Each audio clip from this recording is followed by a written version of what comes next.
LSD, lysergic acid diethylamide, also known as acid, is a non-addictive psychedelic drug. Colorless, odorless, it is one of the most powerful substances known to man. 1 gram of LSD can affect up to 1,000 human subjects.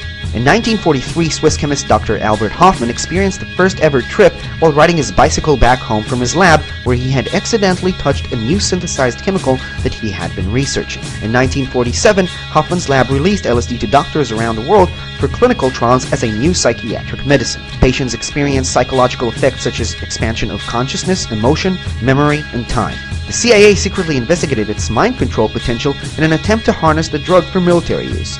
Subjects were often being tested without their knowledge. In the 1960s, the hippies adopted LSD for its psychedelic properties, and the drug rapidly became one of the symbols of the era. Some of the masterpieces of musical artists such as the Beatles, Jimi Hendrix, and the Grateful Dead have been reported to be created under its influence. Francis Crick envisioned the concept of dual-strain DNA during an LSD trip. Steve Jobs counted it as one of the most important experiences of his life. In the mid-60s, warnings about the dangers of LSD surfaced. The drug is blamed for causing acts of insanity, suicidal tendencies, and long-term emotional damage. In October of 1968, LSD is outlawed completely.